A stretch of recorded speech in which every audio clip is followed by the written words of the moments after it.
Então vamos aqui para mais um vídeo em refutação. Esse é o terceiro vídeo, como prometido, e o último.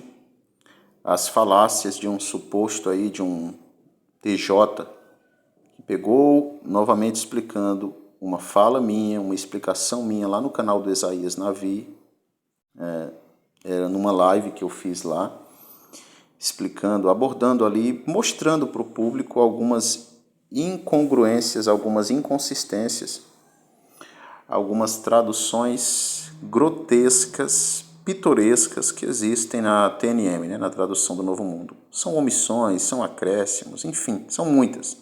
Eu comentei algumas ali. Dentre elas, ele vai e cita o texto de Hebreus e também o que eu vou mostrar aqui agora, e usando até caricaturas e sátira, né, para zombar da minha análise que eu fiz. Eu o desafiei, ele não teve coragem.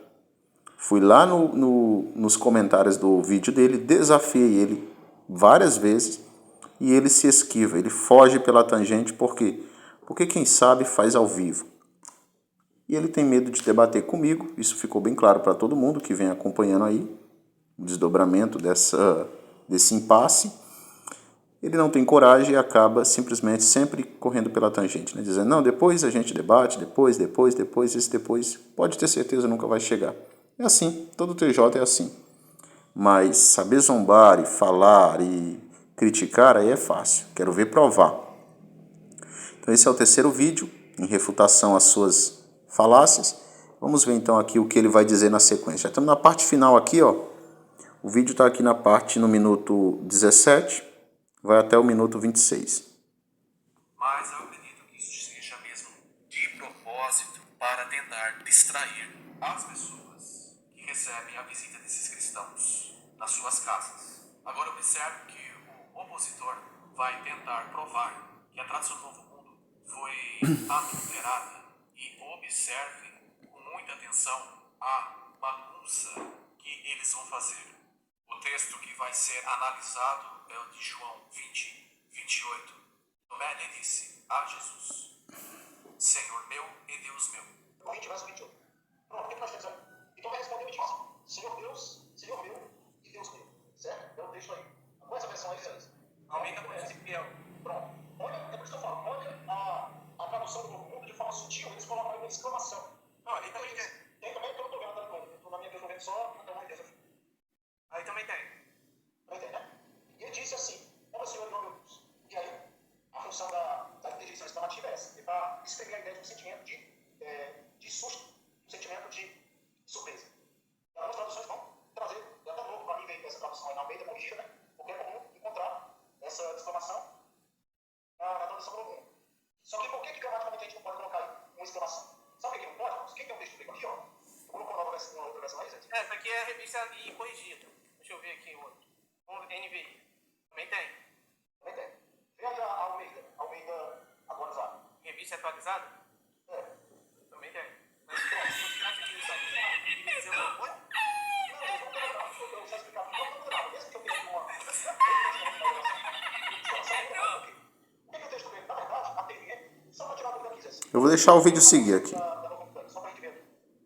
Tradução Novo Mundo? É a TNM.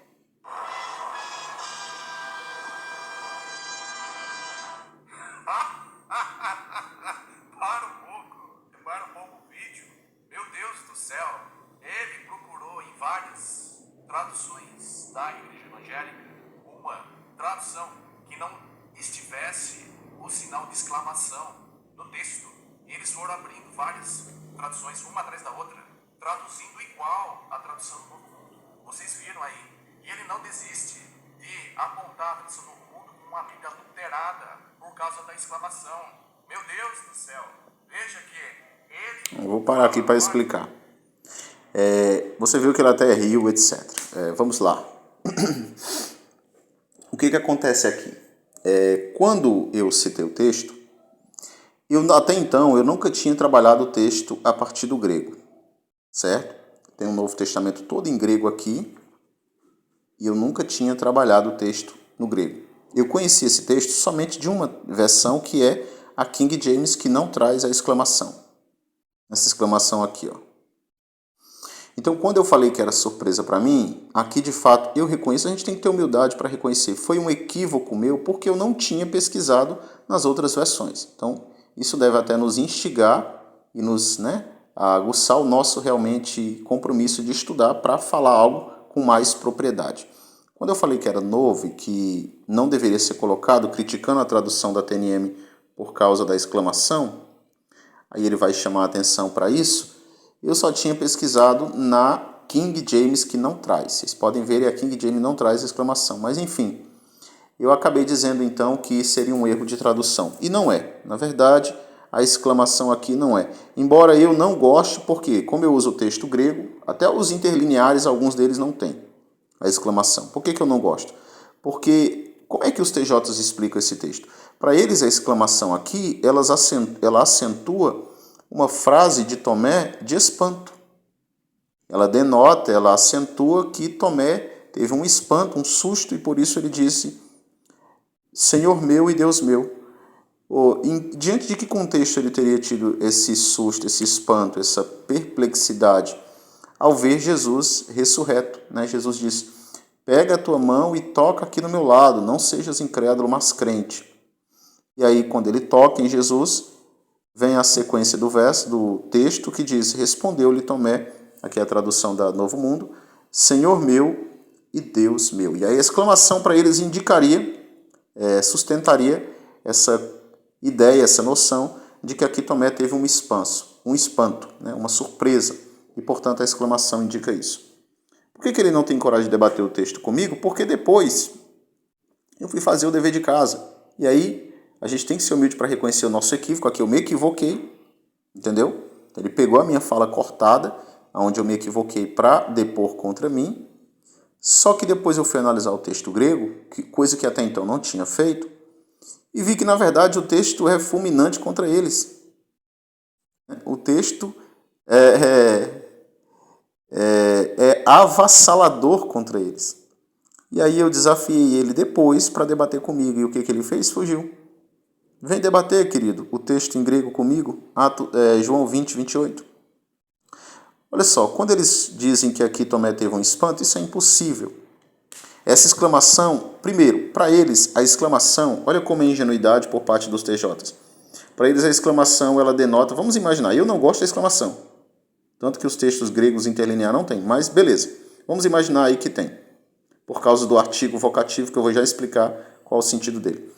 E aí vamos pensar que Tomé aqui teve um susto, como eles dizem. Para eles, a exclamação, ela só classifica, ela só configura a ideia de um susto, de um espanto. Vamos ver se é isso mesmo? Olha aqui, o que nós temos aqui. Será que a exclamação ela acentua apenas a ideia de susto? O que nós temos aqui? Ponto de exclamação. É um sinal gráfico que indica emoção, ordem ou súplica. Olha que interessante, não é só espanto, né? Emoção, ordem ou súplica. É usado no final de uma frase exclamativa, a qual apresenta uma entonação descendente, ou seja, caracterizada pela diminuição da voz ao ser pronunciada. Mas também é utilizada para destacar uma frase imperativa ou um vocativo enfático, que é o que eu vou sustentar aqui do texto. Também é para enfatizar uma frase. O ponto de exclamação serve para expressar emoções, ordem e súplica. Ele também pode ser combinado com o ponto de interrogação ou reticências. A exclamação é uma das características do estilo da época dominado do romantismo. As frases exclamativas são caracterizadas por uma entonação descendente. Os vocativos são termos isolados da oração que cumprem função de chamar a atenção do interlocutor ou colocá-lo em evidência no discurso. Então, primeiro ponto, a exclamação ela não indica só emoção, mas também ordem e súplica. E a exclamação também pode ser aqui, ela pode conclamar um vocativo enfático, ou seja, ela também serve para enfatizar, que é o que o contexto aqui, não sou eu quem estou dizendo, mas o contexto vai assegurar, o contexto vai endossar e fixar dessa forma. Vamos trabalhar o texto aqui, que é o que eles não fazem. O que nós temos aqui? O texto em grego aqui de João 20, 28. Apécrife Thomas kai pen autor hokirios mu kai hofeos mu. Aqui temos apécrife respondeu, olha o verbo, respondeu Tomé. Apécrite Thomas, respondeu Tomé.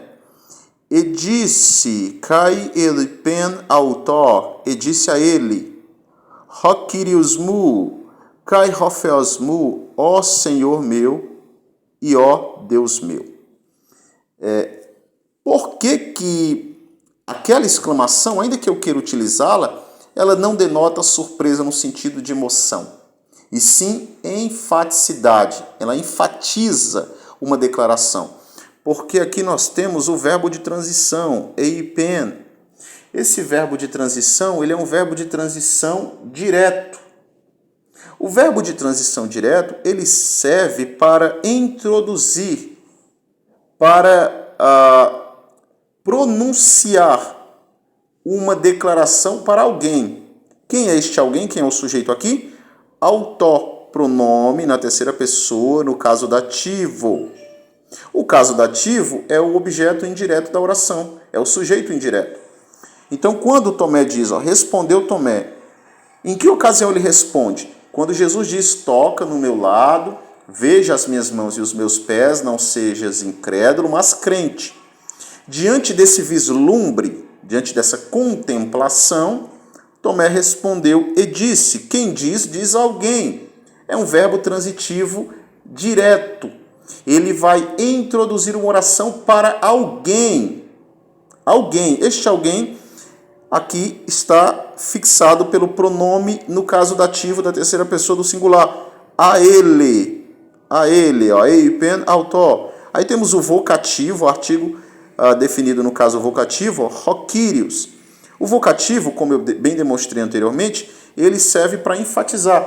A função do vocativo é chamar, é colocar em evidência o interlocutor no discurso, é chamar a atenção do interlocutor para um objetivo, para chamá-lo, para colocá-lo em evidência no discurso. Então o vocativo, quando ele diz hokirios mu, ele diz ó meu Senhor, kai hofeos mu, e ó meu Deus. Só que ele não disse isso aos ventos. Ele não disse isso de forma aleatória, que nem pressupõe os nossos amigos ignorantes TJs. Não. Para que Jesus, de fato, Tomé tivesse se espantado e tivesse falado ao léu, aos ventos, de forma aleatória, que é o que a gente chama de interjeição exclamativa, que aí sim seria a ideia de um susto, um espanto, porque no dia a dia a gente também costuma, na verdade, quando vemos uma situação que para nós é motivo de surpresa, a gente diz, meu Deus, meu Deus. Aí sim, isso é normal, isso é um recurso literário. Aí também era comum na época. Porém, quando a gente tem essa construção gramatical, respondeu Tomé porque está conversando com alguém. Apécrife Thomas kai eipen autor, e disse a ele. Então, ele vai direcionar a sua sentença, o enunciado da frase está apontando e fazendo ponte para o interlocutor, que aqui é Jesus. O agente, o sujeito aqui da oração, do pronome aqui no caso dativo, o agente indireto, é Jesus. Então, para que de fato fizesse sentido a interpretação dos TJs, de que ali é apenas uma interjeição exclamativa de Tomé vendo Jesus ressurreto e dizendo, meu Deus, meu Senhor, mas apontando ao Pai, ele, usando essa frase, mas para se referir a Deus Pai e não a Jesus, que é o que eles intentam, que é o que eles conceituam, eu não poderia ter essa construção, verbo transitivo direto, seguido do pronome, no caso dativo. O dativo você oferece algo para alguém. O dativo é o caso dativo é alguém que está recebendo algo, uma ação, uma frase, uma declaração. É alguém que é o sujeito indireto, o objeto indireto da nossa sentença, do nosso enunciado. Então, quando diz, e disse Tomé a ele, é a Jesus, querido. Não é ao vento, não é susto, não é espanto, não é surpresa, não. É uma afirmação, direcionada ao sujeito da oração, que aqui é Jesus.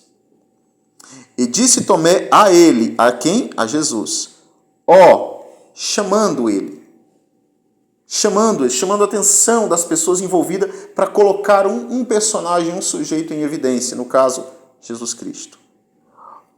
Senhor meu, Kyrios, meu Senhor. Aqui temos o pronome no possessivo, né? Na primeira pessoa do singular. Meu Senhor, Kyrios mu. Aí temos o nominativo, Kyrios. Temos também um outro nominativo, Theos. E temos um outro vocativo. A oração aqui, ela segue, ela se harmoniza, ela se condensa ao verbo transitivo e o pronome na terceira pessoa, no caso dativo. Tomé não falou isso porque ele teve um susto. Não, ele direcionou esta sentença. Este título a alguém, este alguém é o objeto indireto aqui, Jesus. Senhor meu e meu Deus. Essa construção, irmão, não aparece em nenhum lugar em toda a Bíblia. Ninguém nunca, para expressar emoção, para expressar sentimento de alegria, de surpresa, de espanto, de perplexidade, de felicidade, de contentamento, nem independente das circunstâncias, ninguém jamais direcionou esse tipo de reconhecimento, esse tipo de honraria, esse tipo de conclamação a algum personagem específico. Não há esse tipo de oração em toda a Bíblia. Não há nada semelhante. Ou seja, independente do vocativo, que aí eles vão ficar dizendo que o vocativo, aqui o substantivo tem que estar no vocativo, tem que ser crier. Não. O vocativo ele atua sozinho, querido. Olha aqui, ó. O vocativo ele serve para chamar e colocar o sujeito em evidência.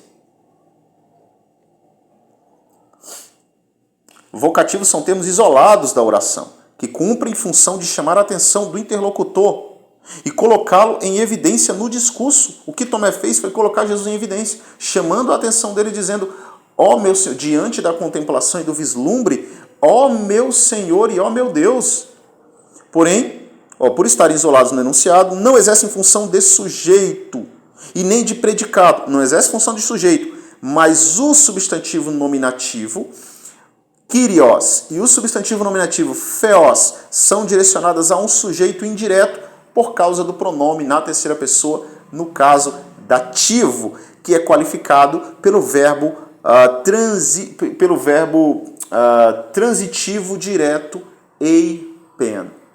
Ele cria, o verbo transitivo ele sustenta uma ponte de ligação entre o locutor e o interlocutor. Então, não adianta ficar preso ao vocativo, não. O vocativo é um termo isolado da oração que vai só confirmar o que eu tenho falado. Então, ele não tem coragem de debater ao vivo comigo por isso. Porque quem sabe, mas ao vivo.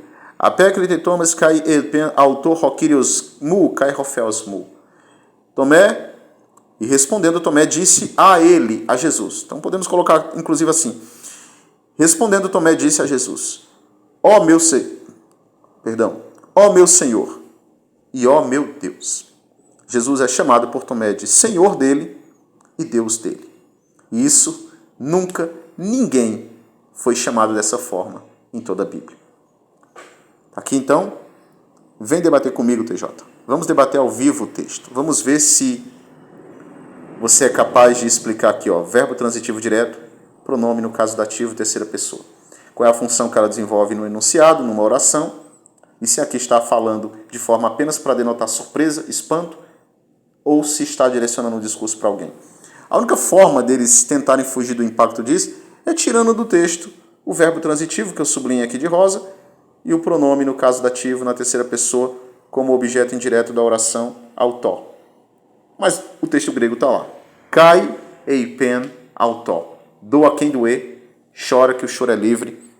Tomé chama Jesus de meu Deus. Quais as implicações? Vamos, para finalizar o vídeo aqui, quais são as implicações disso? Por que Tomé ele reconhece Jesus como o seu Senhor e o seu Deus? Não seria porque ele já havia se familiarizado com essa temática? Não seria porque Jesus já havia declarado de modo enfático isso? Inclusive João é quem mais detalhou e balizou essa verdade? Não seria porque Tomé de fato o reconhece como Senhor e Deus, haja vista que Jesus tinha afirmado e categorizado isso? Agora, pensemos só por um minuto. Se isso não fosse uma verdade, se Jesus não se auto-intitulasse unidade composta com o Pai, Deus de Deus, da mesma essência, que foi o que eu defendi em todo o meu vídeo, se não fosse assim, por que Jesus imediatamente não repreendeu Tomé, dizendo, eu não sou seu Deus, eu posso ser seu Senhor, Kyrios, o seu Salvador, o mediador entre Deus e os homens, mas eu não sou seu Deus. Tire essas palavras da sua boca. Ele teria repreendido Tomé. Se Jesus não fosse Deus, ele teria dito, Tomé, você está equivocado, eu não sou o seu Deus. Mas não. Jesus simplesmente é passivo porque, na verdade, ele é Deus. Ele é Deus Todo-Poderoso, ele é a unidade perfeita com o Pai, ele é a unidade composta, consubstancial, da mesma essência, da mesma substância, da mesma natureza, coexistente, coeterno, covalente, que detém os mesmos atributos com o Pai, Deus de Deus, e sempre esteve conosco. Fiquei com Deus, tenha um bom dia.